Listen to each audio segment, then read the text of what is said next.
Opa! Quando olhamos para os apóstolos, notamos que os registros dos evangelhos não retratam esses homens como heróis. Os seus feitos de coragem surgiram depois que Jesus foi para o céu, enviou o Espírito Santo e eles foram capacitados por ele. De repente, começamos a ver eles agindo de forma diferente. Eles são fortes e corajosos, fazem grandes milagres. Eles pregam com uma nova ousadia. Mas até aí, os registros bíblicos são raros e escassos. Primeiramente, o que vemos é Pedro e João e depois o apóstolo Paulo. Desconhecemos o que aconteceu com o restante. O legado da sua grandiosidade é a igreja, um organismo vivo que eles ajudaram a fundar, sendo Jesus a pedra fundamental. A igreja, agora com seus 2000 anos, existe hoje por causa destes homens que iniciaram a expansão do Evangelho de Cristo para os confins da terra. Os evangelhos são o registro de como Jesus os treinou. As Escrituras consideram e discutem mais sobre Jesus e seus ensinamentos do que sobre a vida destes homens. Tudo isso serve para nos lembrar de que o Senhor ama usar os fracos e comuns. Se as falhas e imperfeições de caráter dos apóstolos parecem um espelho das nossas próprias fraquezas, podemos nos animar com isso. Vamos conhecer mais um destes homens ordinários, Simão, o Zelote. Eu sou Marlon e está começando mais um Estudo na Garagem.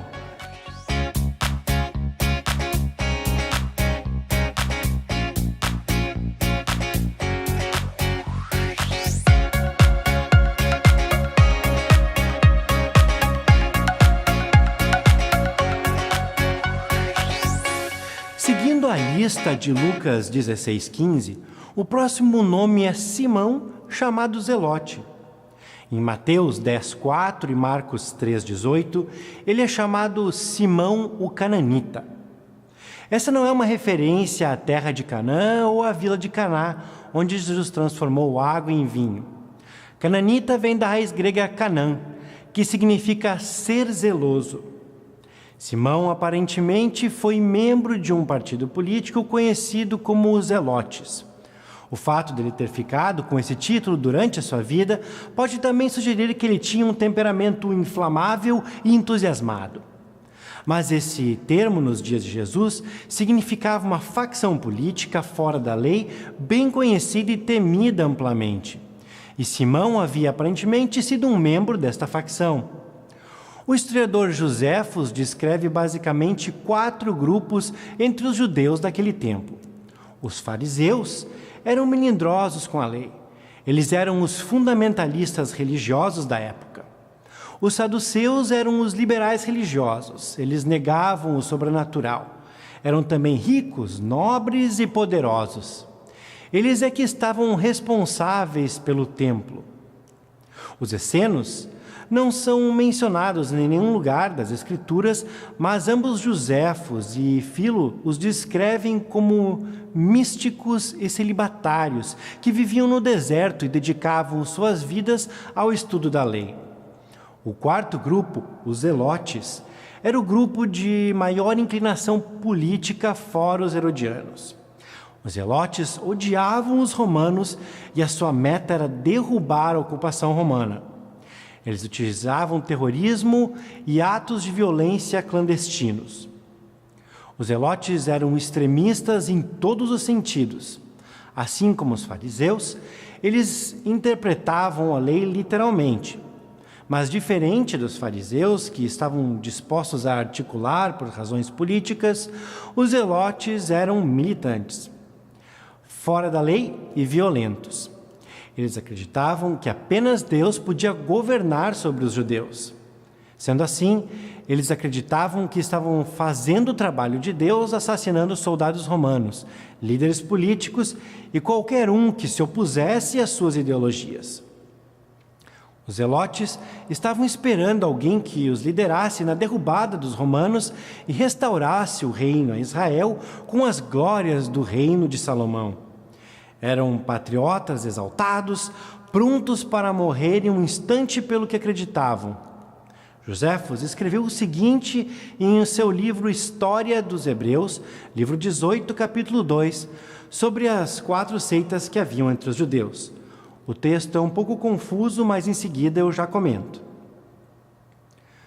Judas, de quem acabamos de falar, foi o fundador da 4ª seita.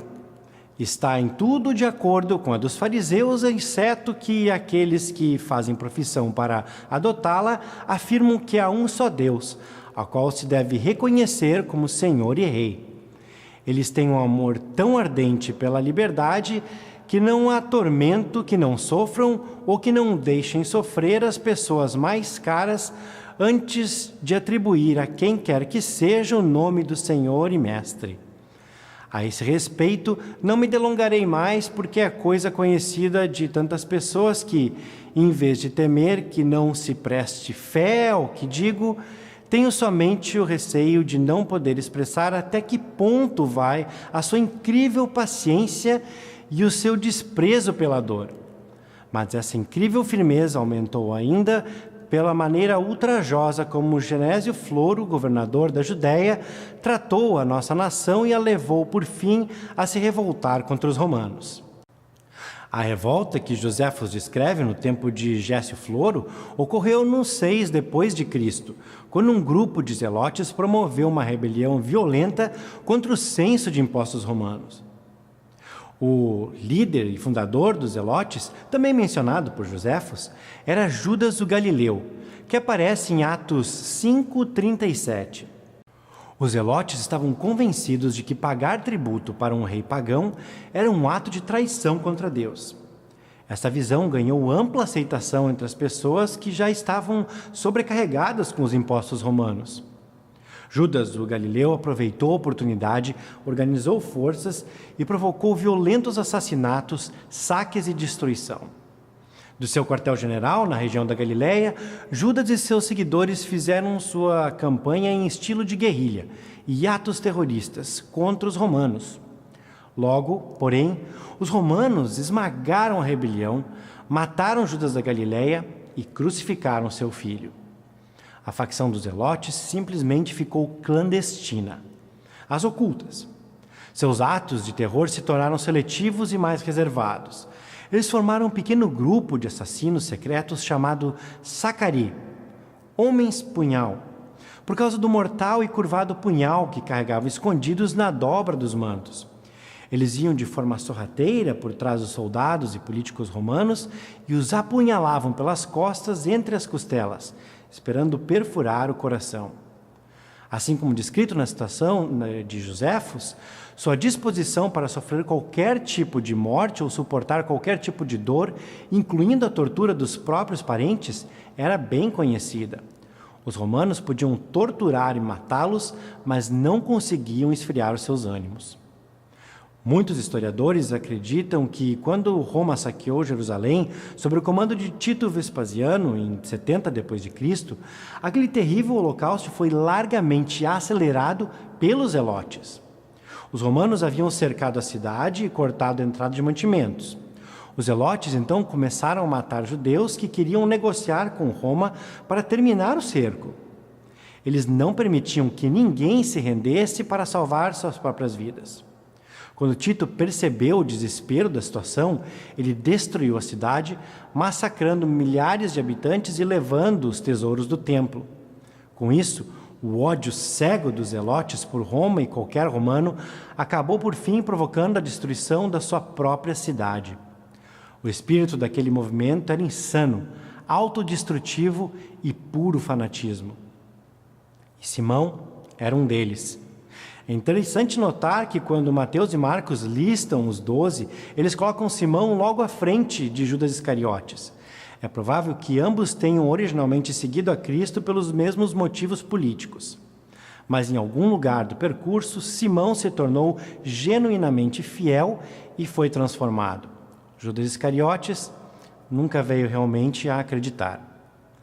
É claro que, como um dos 12, Simão teve que se juntar a Mateus, que estava exatamente do lado oposto do contexto político, coletando impostos para o governo romano.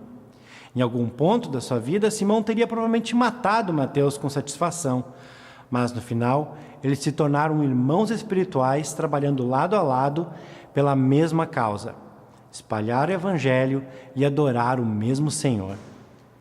É surpreendente que Jesus tenha escolhido um homem como Simão para ser um apóstolo.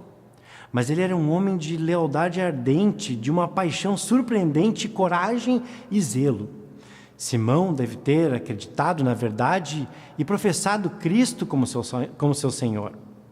Esse ardente entusiasmo que uma vez ele tinha por Israel, agora expressado em devoção, dedicação e lealdade a Cristo.